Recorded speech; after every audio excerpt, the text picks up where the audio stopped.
This is, I guess, switching gears a little bit away from talking about the kind of feminist issues. You talked about how you wanted to write, you started out, you were going to write adventure fiction in exotic places.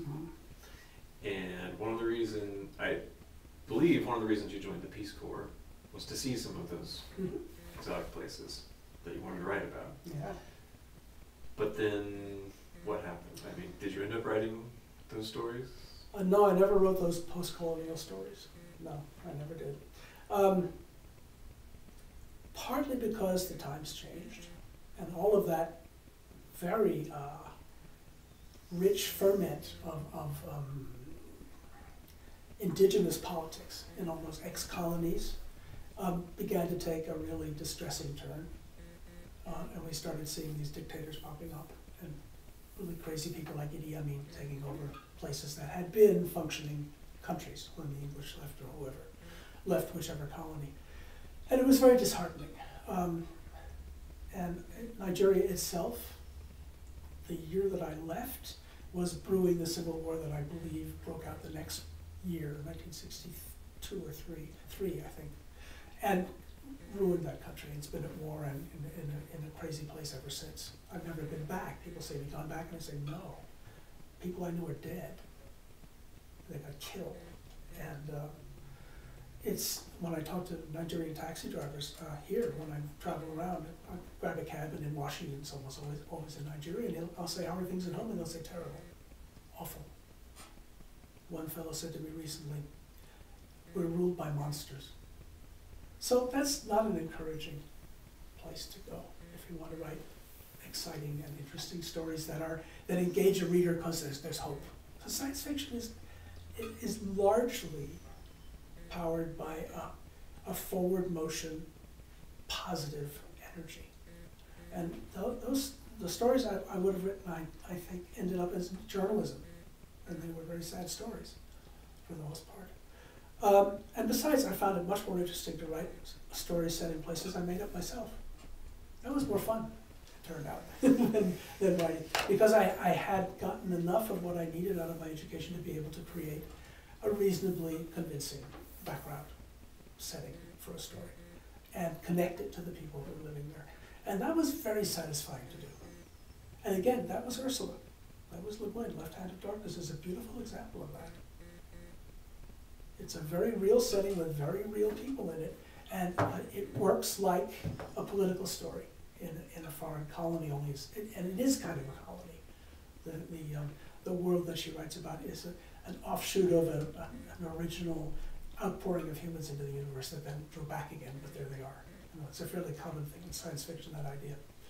So it kind of went into that direction, into alien worlds instead of exotic Earth worlds. And in a sense, because they're not really exotic, once you realize that they're just people trying to live, it's not really exotic.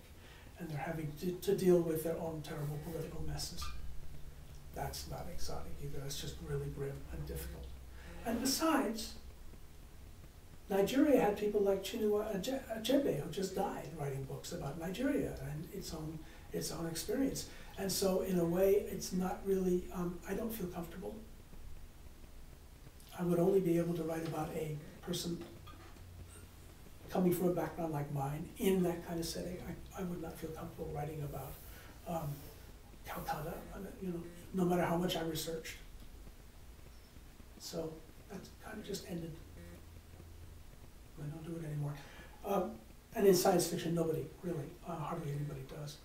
There are a couple of stories. There are people coming out of Australia and Hawaii who are writing science fiction kind of set in those places, and that's really interesting. I like those stories, but I can't write them. I'm not familiar with that. I'm not at ease there. I'd rather make it up myself. How are you doing? Am I wearing you out? Nah, not yet. Okay, good.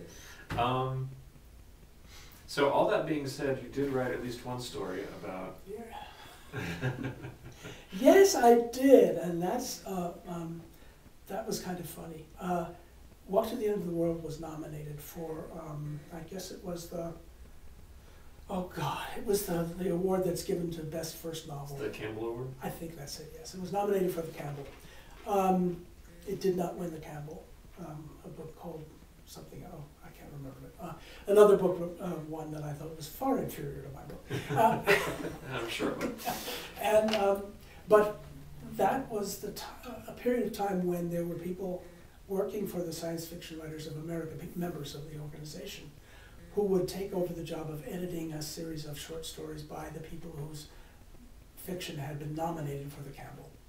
So that the next year there would be a volume of, bright new fiction from people whose work was good enough to be nominated for the Campbell Award.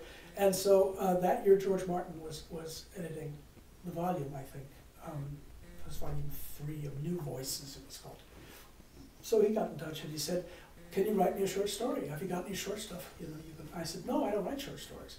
He said, "Come on, we need a short story. I've got this slate of people, I've got a story, I need a story from you." And I said, "I can't promise, but I'll try."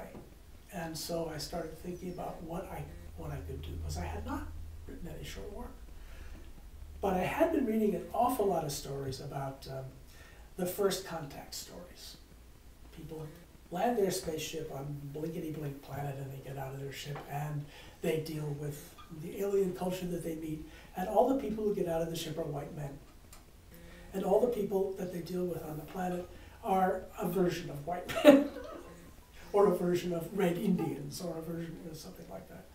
And I thought, well, what if there was a planet that was settled and maintained by the market women that I used to shop from in Nigeria when I was living there? Because they had a really vital, vibrant culture going that was an economic culture. They ran the small economy of the country. They owned the trucks that carried stuff from market to market. And so I thought, that would be interesting. Nobody's done that. So I'll do it. So I did it. And it just amused me to write a story where you step off the spaceship and it's Africa, in space. And what's more, it's Africa run by women who are being able to use their savvy and their connections with each other to make something go. And that was why I wrote that story that way, and George said, fine. It went in the volume, there it is.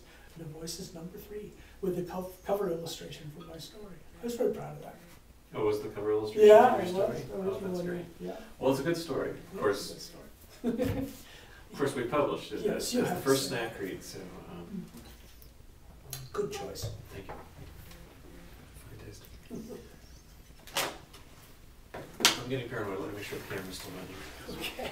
This is great stuff, and I would hate to be... Good. Battery's okay? Seem to be okay. All right, great. Because you only do this once, I'm just telling you. Yeah, I know, that's right. Well, let me just add something about the Sure. Fast books while I can. I wrote them over a long period of time. The first one was published in '74 and the last one in 2001. And there were a lot of glitches of various kinds, mostly internal. But many people are not aware that there are more books than just Walk to the End of the World and Motherlands. The third book is The Furies, which is a war story, which I did not want to write, but I couldn't get where I wanted to go without writing it. And the last one is The Conqueror's Child. And for people who read the first book or the first and second books and say, whew, glad I got through that. I don't think I wonder what happens, but I guess that's the end of the story. That is not the end of the story. And it does not end with blood and gore on the floor everywhere. There is a resolution. And that's why it took so long to write the last book, to get to the last book. The resolution was not easy to reach, and it is not an easy resolution. But it does resolve somewhere. This thesis, antithesis, and synthesis does happen. And if people have read the first couple of the first book or the first and second books, don't stop. Please finish the series. You guys out there. Okay. And I can speak to you. I still have to read Conqueror's Child, but The Furies is a really good book. Oh yes, but tough. It's a tough one. Yeah, that stops a lot of people dead in their tracks. They just can't get past it. I almost couldn't get past it. I did not want to write it. You didn't take the easy way out, though. No, well, that's why it was hard to do. I wanted to skip that part. Good. And then the war was over, and we started getting back to trying to rebuild a society where people can live with each other. But I couldn't do it. I had to go through the war story. And then it got really interesting. When that guy popped up, the shaman. The shaman, yeah. I thought, what's this? Oh boy, yeah. and what? There's your supernatural. There was my supernatural element. And it is in the middle of this really blood and gore story, and this very gritty war story. There is this supernatural element.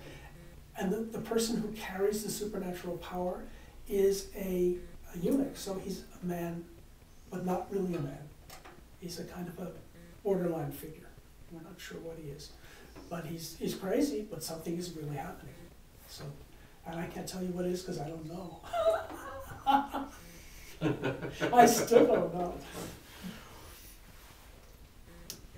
My last question for you was, so again, we keep coming back to the whole fast books. And I'm sorry if you want to talk about the other stuff more, but well, I can. But you write about a lot of sort of very charged, potentially, controversial, potentially political stuff. Yeah. But in my reading of it, it never becomes polemic or propaganda. Well, you see, that's another one of those questions, the answer to which is, it depends on who you talk to. Okay. As always, especially in America, but I presume in other places too, for many people, just raising an issue is challenging and they can't stand it. So just raising the issue of women's curtailed rights in so many societies, to some people means you're writing propaganda. It just defines it as propaganda because you raise the issue. If you never raised the issue and just wrote the story, that'd be fine. But if the issue is there and you can't ignore it, then you are writing propaganda. My feeling is no, that is not what defines propaganda, that it's something that disturbs people. What defines propaganda is you go into the project knowing the answer, and you're writing to prove the answer. That's propaganda. I'm not that kind of writer. I am the kind of writer who gets bored to death when she knows what the end of the story is. I always go into things with a question. The question is, what would happen if? What would an Amazon society really be like? What would a real vicious, nasty war between men and women really be like if it came to it? How would people behave? What would happen if women had political power? How would they actually act? That's different from, I'm going to write a story proving that women are just as good as men at making war or doing politics or doing science or whatever it is.